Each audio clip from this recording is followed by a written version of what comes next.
E a gente começa esse debate informando que o Congresso Nacional volta às atividades legislativas na próxima quarta-feira, dia 1º de fevereiro.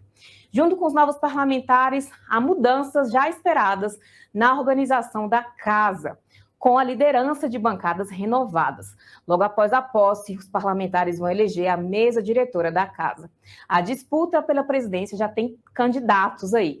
No Senado, Rodrigo Pacheco, que é o grande favorito, juntamente com Rogério Marinho e Eduardo Girão. Pacheco já reúne aí o apoio declarado de 22 parlamentares, enquanto Marinho tem 13 e Girão apenas o seu voto próprio. Na Câmara, disputa a presidência o atual presidente, Arthur Lira, que também é o favorito com apoio de 19 siglas, juntamente com Chico Alencar e o príncipe, o deputado Felipe Orleans de Bragança. E para entender esse cenário, como é que vão ser os próximos passos, quais são as perspectivas do Congresso Nacional para a próxima semana, nós trouxemos aqui ao meio-dia em Brasília os especialistas Fábio Lopes e também Leonardo Gabiati, que já está com a gente aqui. Leandro Gabiati, qual é o seu nome, Léo, de novo? Eu te chamo tanto de Léo que acabei errando aqui o nome, hein? Tudo bem. Obrigada pela gentileza. Boa tarde, pessoal. Tudo bem, Fábio? Obrigada pela gentileza de vir ao meio-dia em Brasília. E eu já começo perguntando para ti, Fábio, quais são as perspectivas do Congresso Nacional para a próxima semana, já que será uma semana decisiva aí de início dos trabalhos, especialmente depois dos atos do dia 8, né? Essa diferençazinha aí marca uma mudança de cenário, né? Conta para a gente. Com certeza, Kis. Eu acredito que essa vai ser uma demonstração muito importante do ponto de vista institucional, tanto da Câmara quanto do Senado, de força, de resiliência diante do que aconteceu aqui, infelizmente, no dia 8 de janeiro. Então, nós temos um momento de convergência, na verdade, de todos os partidos, de todos os políticos envolvidos aqui no Congresso Nacional, porque, enfim, quem foi a vítima desses ataques foram as instituições, né? Então, é mais fácil, e combinando com o momento político de pós-eleições, né, de 2 candidatos à reeleição, né, tanto na Câmara quanto no Senado, com bastante suporte já angariado, a gente tende a ter um momento de reencontro e de início de uma reconstrução do parlamento em outras bases, em outros termos, especialmente depois de tantos anos de uma polarização muito forte, né? Depois também da posse, a gente vai ter a inauguração da sessão legislativa, que vai ser um momento muito interessante na quinta-feira que vem, quando provavelmente o presidente Lula virá pessoalmente para fazer o seu pronunciamento, aquilo que ele espera enquanto agenda legislativa para o ano. Claro, quem define a agenda legislativa são os presidentes da Câmara e do Senado, mas o presidente Lula pode vir aqui e pode apresentar, né, esperado que ele venha e apresente aí suas prioridades. Leandro, quais são as perspectivas aí para a próxima semana? Kis, na verdade, primeiro um prazer estar contigo aqui com o Fábio, um especialista no Congresso, uma referência aqui em Brasília, então até com receio de falar alguma coisa, porque quem entende aqui é ele, né?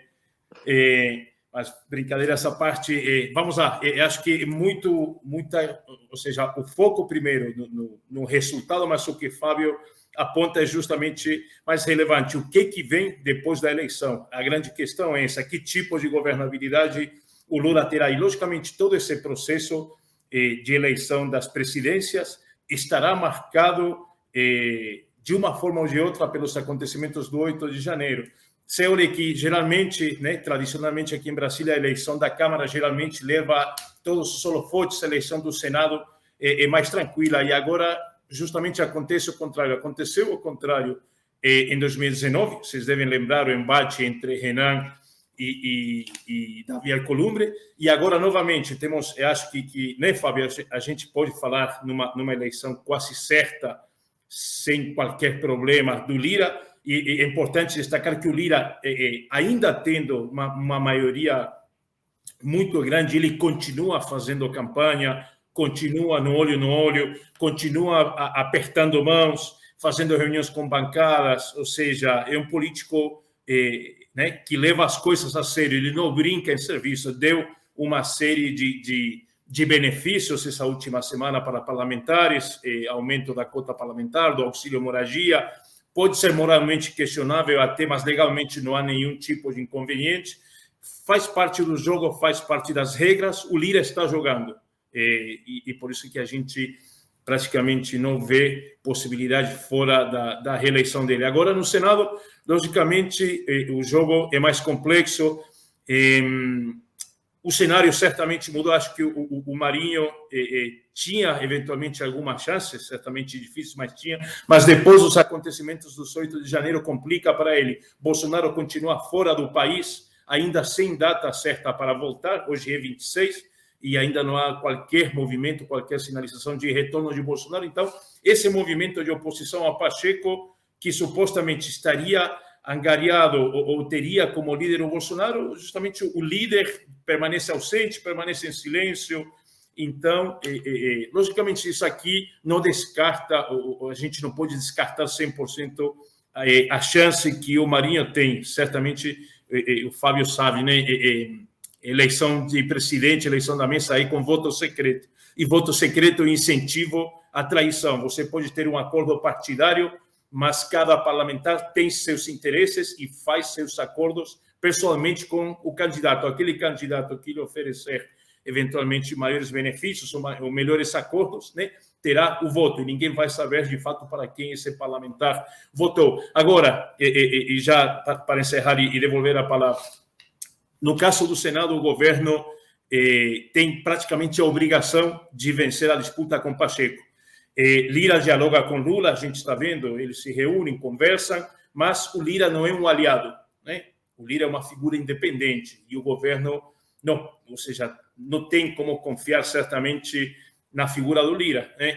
É válido lembrar que nas gestões anteriores do Lula, por exemplo, o presidente sempre foi do PT, sempre foi um aliado, o presidente da Câmara atravessava ações com o próprio governo, ou seja, era um jogo de elevada previsibilidade. Com Lira, isso não acontece, ainda que o Lira, logicamente, venha a dialogar, a negociar, mas Lira não é um aliado.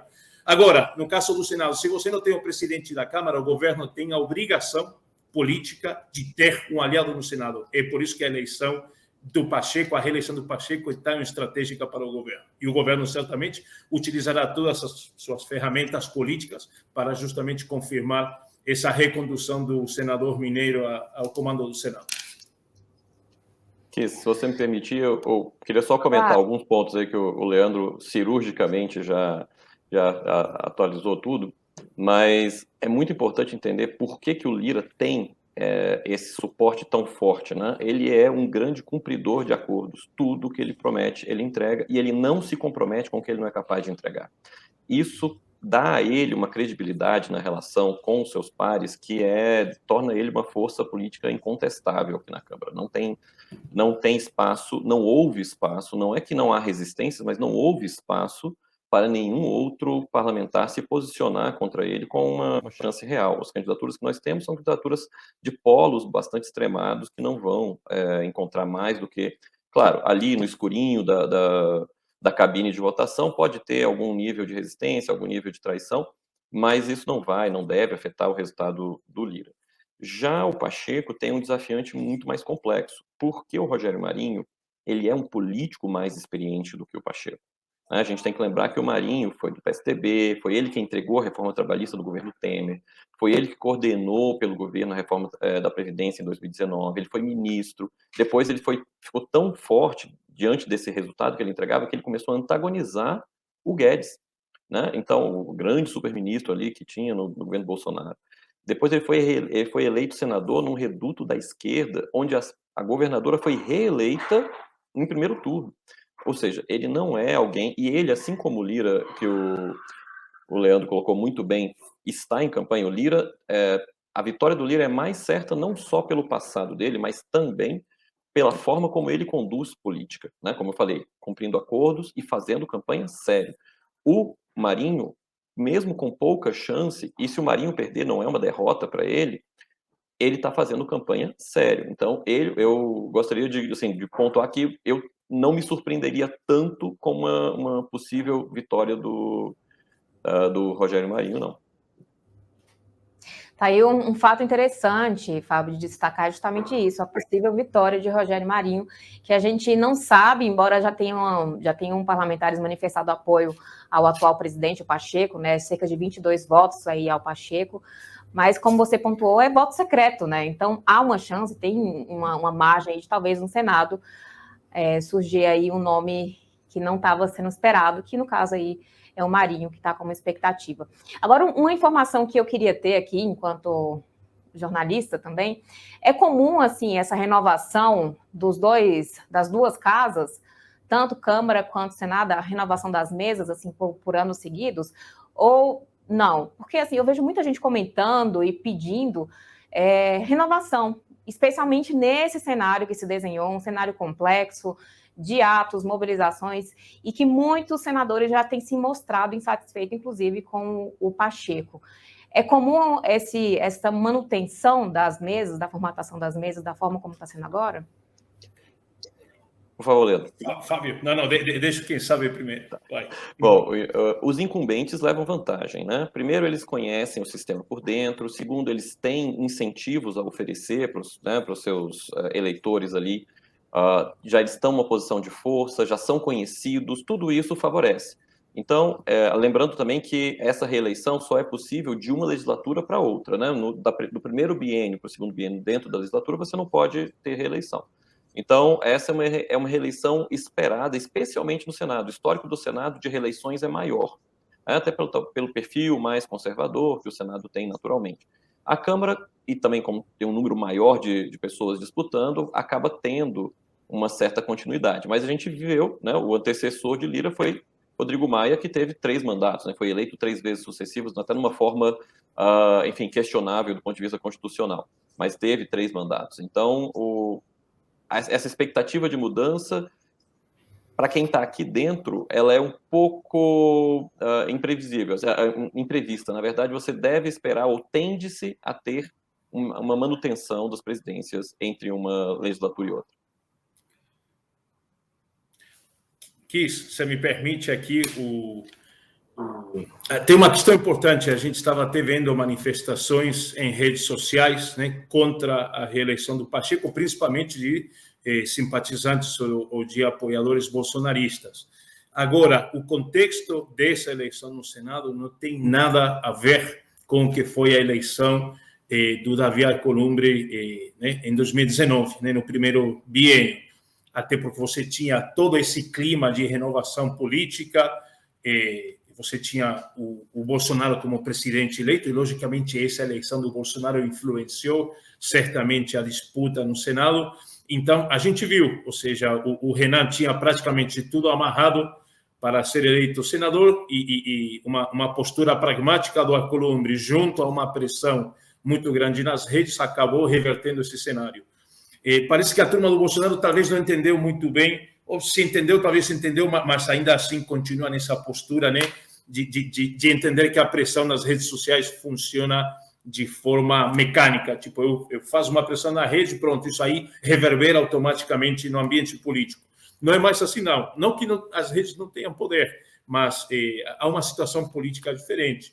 Então, ainda que a gente tenha uma pressão muito grande nas redes, né, principalmente desses setores mais conservadores, né, que questionam a reeleição do Pacheco, a situação é diferente, e eu concordo com o Fábio, ou seja, hoje tudo indica, e aí é engraçado, né, Fábio, que a gente conversa com senadores, com assessores, para medir um pouco a temperatura no Senado, e cada um deles te diz que tem votos, ou tem mais votos necessários, ou está muito próximo, no caso do Marinho, né, para confirmar a reeleição. Então, cada um, logicamente, conta os pontos próprios a favor, né? Mas eu concordo com o Fábio que se hoje o Pacheco tem uma vantagem, principalmente por ser presidente da Casa, por ter ferramentas, né, de poder dentro da Casa para possibilitar a reeleição, tem fundamentalmente o governo apoiando a reeleição do Pacheco, utilizando todas as ferramentas, incentivos materiais, né, leia-se cargos, emendas, ou imateriais, nomeações, né? Então, assim, o Pacheco hoje tem um cenário favorável, mas, como eu tenho que concordar com o Fábio, não está fora do possível uma eventual vitória do ex-ministro e senador eleito Rogério Marinho. Beate, eu tenho até um comentário, justamente nessa linha que você falou aí, na sua última frase, em relação a essa possível manifestação, engajamento aí da sociedade nas redes sociais contra a reeleição do Pacheco. Matheus, você consegue resgatar para a gente, por gentileza? Colocar aqui na tela? Que eles falam o seguinte, se talvez a sociedade se começasse a organizar nas redes pedindo para que não haja eleição, se o Pacheco pode não ser reeleito, talvez o Marinho venha a ocupar aí a presidência do Senado. Fábio, o que é que você acha? Você acha que é possível? Ela botou aqui, ó, ele, na verdade, o Antônio Gouveia. Gente, vamos viralizar nossa manifestação contra o Pacheco. Foi o que ele falou aqui. Você acha que talvez essa tentativa aí da sociedade nas redes sociais possa vir a mudar o placar? Eu acho que vou insistir com o conceito, Fábio, me permite. Já passo rapidinho e passo.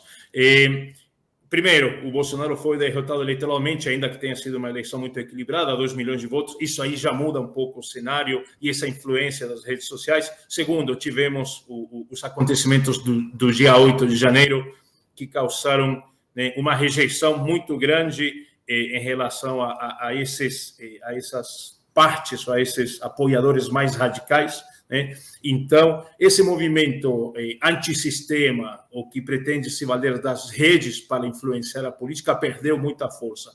Não quer dizer que o movimento está totalmente desarticulado, ou seja, as redes vão continuar a ser uma variável relevante dentro da política, mas hoje, logicamente, você não vê ninguém está no Congresso se pautando pelo que as redes manifestam. É um jogo muito mais de dinâmica interna e de acordos internos do que de pressão externa. Então, apesar do militante ali que se manifesta e pretende incentivar o movimento anti-Pacheco, dificilmente você terá algum tipo de influência na eleição do Senado. Eu tendo a concordar 100% com o Leandro, e destacando até um ponto que ele trouxe anteriormente, né? Talvez tenha sido aqui, da ausência de um líder, né? A ausência do Bolsonaro no Brasil enfraquece demais a candidatura do Marinho, né? Sem ter, porque ele representaria, não a si mesmo, ele representaria todo esse movimento, e esse movimento sofreu, no dia 8 de janeiro, uma clivagem. A extrema-direita, que representa aí, segundo algumas pesquisas, em torno de 10% da população consultada, ela se mantém, mesmo com a ausência de um cabeça aqui no Brasil, vinculada a essas pautas. Mas o radicalismo que foi expressado no dia 8 afastou o restante da direita, do centro-direita e da direita desse grupo, e isso também facilita, então, ou coloca numa posição muito mais confortável os senadores que estão eleitos e que vão fazer essa escolha. A campanha do Marinho, ela se sustenta numa promessa, especialmente ao agronegócio, às forças de segurança, às forças políticas que não foram vitoriosas em 2022, ainda que por uma margem pequena, como bem pontuou o Leandro, mas elas não foram as forças vitoriosas. Claro, estão ávidas para dar um troco, para dar um recado e para ocupar uma posição de poder fundamental, porque no nosso sistema, toda a legislação precisa passar, toda a legislação ordinária, as emendas da Constituição, precisam passar nas duas casas, né? Então, essa é uma posição fundamental, que, como disse o Leandro, o governo que está investindo precisa garantir para ter um real aliado, alguém que deva a sua vitória ao governo, ao contrário do Lira, né? O Lira seria presidente da Câmara, seria reeleito da Câmara, ainda que o PT, enfim, o governo apresentasse ou apoiasse uma outra candidatura. Lula escolheu não cometer o erro de Dilma em 2015, muito sabiamente, inclusive, né? Colocar um adversário para o Lira seria provavelmente criar um novo Eduardo Cunha em termos de um adversário na posição da cadeira que tem nas mãos a possibilidade de colocar em andamento o processo de impeachment. Então, colocando tudo isso, eu acredito que essas forças não são suficientes para vencer a candidatura de Pacheco, mas vão incomodar. Leandro, e agora nesse primeiro semestre, talvez até um pouco menos, primeiro trimestre, né? Porque o Congresso sempre trabalha com pautas mais a curto prazo. Quais serão as pautas do governo junto ao Congresso Nacional? Boa questão, Kissi. Aqui acho que é oportuno passar justamente do pós-eleição, que acho que é mais importante ainda do que a própria eleição, né? A gente conversando na Câmara com alguns deputados, tanto do governo quanto da oposição, a gente construiu um cenário que indica que o Lira vai ter a sua própria pauta, ou seja, o Lira vai agir totalmente de forma independente a partir da oposição. O Lira vai tentar liderar a pauta, e aqui, logicamente, válido lembrar, a gente tem um poder executivo que tentará, de alguma forma, retomar aquela matriz política do presidencialismo de coalizão. E o presidencialismo de coalizão é justamente o governo pautando o poder legislativo, e o poder legislativo reagindo ou não, né? E, logicamente, a partir da própria articulação do governo a essas pautas, né? Agora, o Lira vem para trabalhar de forma independente, e o governo é que vai ter que correr atrás. O Lula é que vai ter que de alguma forma, desdobrar para tentar justamente impor uma pauta legislativa. Acho que são dois assuntos fundamentais. O primeiro, acho que os atores econômicos principalmente estão aguardando, que é a definição de regras para limitar gastos fiscais, né? Ainda muita indefinição, ainda que o ministro Haddad tenha dado alguns sinais, mas muita indefinição. Então, primeiro ponto, a questão da âncora fiscal, e segundo ponto, uma pauta fundamental para o governo, que é a reforma tributária. Não tanto pela simplificação de impostos, que é o que busca o setor produtivo, né, o setor econômico em geral, mas principalmente pela possibilidade de aumento da arrecadação, fundamentalmente a partir da tributação de lucros e dividendos, que é algo que já está bastante processado dentro do Congresso. Inclusive, o Lira conseguiu aprovar no segundo semestre na Câmara uma reforma nessa linha. Essa reforma chegou ao Senado e permanece parada, né? A reforma que seria retomada é a reforma do Bernardo Api, né? Acho que é a PEC 45, se me lembro bem, e deve ser esse texto, né, o arcabouço, que vai liderar a reforma tributária. Mas, basicamente, esses dois assuntos, né? Âncora fiscal e reforma tributária no âmbito econômico. Isso, inclusive, já foi sinalizado, né, Gabiati, justamente pelo Fernando Haddad, já tem falado muito sobre isso, a questão da âncora fiscal. Ele tem, em todos os discursos que ele está presente, ele comenta a questão da âncora, e eu realmente acho que também essa é uma pauta prioritária, deve ser a pauta prioritária do governo. Fábio?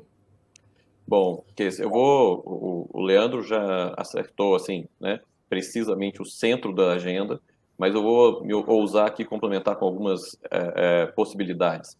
Primeiro, tem uma questão de linha temporal. Nesse ano que está começando, é o ano de fazer a sua agenda andar, porque ano que vem você já tem eleições de prefeitos e o governo vai tentar entregar uma pauta muito mais positiva, muito mais de benesses. Então, a âncora fiscal, por exemplo, não é algo que pode ser deixado para 2024. A reforma tributária, ela enfrenta muito mais dificuldades fora do Congresso, no sentido das forças de mercado que são resistentes a mudar o atual arcabouço. Todo mundo defende uma reforma tributária desde que não mexa na sua área tributária, né? Então, é esse impacto das forças externas que influenciam os parlamentares que muitas vezes limita a agenda da reforma tributária. E esse compartilhamento de agenda, eu acredito que o Lira não vai ser capaz, Gabiati, de comandar a agenda sozinho. Eu acho que ele vai impor a sua agenda em paralelo à agenda do governo. As duas vão andar juntas e de forma negociada, o que é um acordo inédito, na verdade, na nossa relação executivo-legislativo, ou um ou outro dominava, o que reforça ainda mais a importância da posição do Pacheco, porque se o Lira tem uma independência, vamos chamar assim, em relação à agenda que ele promove, a Casa Senado passa a ser o gatekeeper do que passa ou do que não passa a legislação de fato. Então, que na verdade é uma posição que o Pacheco já vem ocupando, já vem fazendo, fez nos últimos 8, 12 meses aí de 2022, uma posição muito mais firme de deixar para 2023, para um outro arranjo institucional, essas pautas mais polêmicas, como na área ambiental, por exemplo. Então, eu acredito que esse compartilhamento de agenda vai ser a tônica na Câmara e o Senado vai, nas mãos do Pacheco, filtrar a agenda pró-governo. Fábio, a gente retoma um pouco esse papel mais tradicional que o Senado teve, né? justamente enquanto a Câmara reflete mais uma efervescência política, mais suscetível a demandas sociais ou a esses, né, movimentos mais imediatistas, o Senado acaba se tornando justamente aquele que pondera mais e que, justamente, como você disse, filtra mais aquilo que vem da Câmara. Será um desafio para o Pacheco, certamente. É por isso, justamente, que a gente apontava a eleição estratégica do Senado para o governo, ou seja, ter um aliado será fundamental para né, pausar as iniciativas que o Lira consiga aprovar da pauta própria dele e do grupo político dele. Leandro, Fábio, mais uma pergunta para a gente encerrar. O Congresso Nacional foi atacado no dia 8 e eu sei que ainda tem muita reforma aí acontecendo. Ontem, inclusive, os nossos repórteres aqui do Antagonista estiveram no Congresso, foram aos corredores e viram que muitos gabinetes ainda estão sendo reformados, há muita reforma ainda. Vocês que sempre estão lá no Congresso Nacional, como é que está aí? As reformas já estão sendo finalizadas? Os gabinetes ainda estão passando por ajustes? Ou já está tudo preparado aí para quarta-feira? Deixo com o Fábio, que o Fábio, estou vendo, está na caça, né, Fábio? Exato, Leandro. Aqui a gente tem vivido dias de intensas reformas, né? Nós falamos da reforma tributária, poderíamos ter falado de uma possível reforma trabalhista ou de uma reforma trabalhista. A nossa agenda vive de reformas, mas fisicamente falando, a Câmara e o Senado têm passado aí por intensas reformas para a recepção dos novos parlamentares. É comum, na verdade, que a cada 4 anos, quando vão mudando, né, os membros aqui, você tenha pessoas diferentes ocupando os espaços, mas foi feito todo um programa de reformas, por isso tantos gabinetes ainda em reforma, tanto pela mudança, quanto por algumas realocações espaciais que tivemos aqui na Câmara. Mas eu posso te dizer, que hoje a Câmara e o Senado estão prontos já para iniciar, dar um pontapé inicial nessa legislatura, muito bem, com as áreas reconstruídas, revitalizadas. Claro, prejuízos certamente aconteceram, algumas questões ficaram em segundo plano, algumas questões ficaram em segundo plano, mas a posse dos parlamentares, que é uma grande festa da democracia, é o momento em que a vontade popular que foi expressa nas urnas se materializa e vai conduzir os rumos políticos do país pelos próximos 4 anos. Isso está garantido, está tudo em ordem. Dia 1º estaremos felizes aqui acompanhando esse processo. O que, só mencionar, eu estava lendo uma matéria agora há pouco, parece que o presidente Pacheco pediu um reforço adicional da segurança, será a posse de parlamentares com maior né, operativo de segurança para garantir a normalidade. Eu acho que não há qualquer sinal de possibilidade de manifestações ou coisas fora do previsto, mas acho que é válido e é simbólico um pouco, depois do dia 8, esse pedido do Pacheco de reforço especial da segurança para que a festa democrática, como o Fábio bem mencionou, a posse dos parlamentares, ocorra com total normalidade.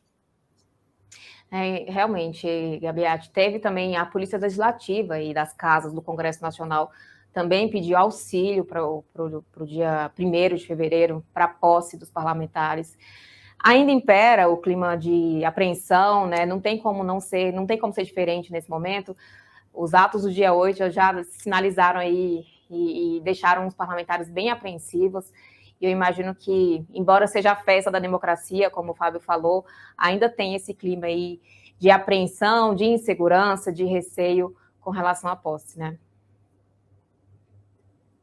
Certamente, assim, vai ter outros dispositivos, por exemplo, até recentemente, até o dia 8, qualquer servidor ou parlamentar podia passar e entrar na casa sem passar por uma detecção de metais. Agora, todas as pessoas, independente da categoria funcional, do cargo que ocupem, passam por detectores de metais. Isso já aumenta sensivelmente a questão da segurança. Mas toda posse de parlamentares sempre teve uma estrutura de seguranças e diversos filtros sucessivos para o espaço do plenário. Então, no espaço do plenário, geralmente o parlamentar só leva uma pessoa que o acompanha. É bastante compreensível que eles estejam apreensivos. Eu volto a citar o dia 2 de fevereiro, porque é quando, se vier o presidente Lula pessoalmente fazer a leitura da sua abertura da sessão legislativa, né, da sua comunicação ao Congresso, eu acredito que aí sim nós vamos ter um expediente de segurança muito qualificado devido à presença do presidente. Fábio Almeida, Leandro Gabiati, muitíssimo obrigada por vir ao Meio Dia em Brasília trazer esses esclarecimentos aí com relação à próxima semana, quarta-feira, dia 1º de fevereiro, posse dos parlamentares, eleição da mesa. Vai ser um dia cheio, intenso aí, com várias notícias, desdobramentos, e eu agradeço por vir aqui explicar isso para a gente. Obrigada pela gentileza.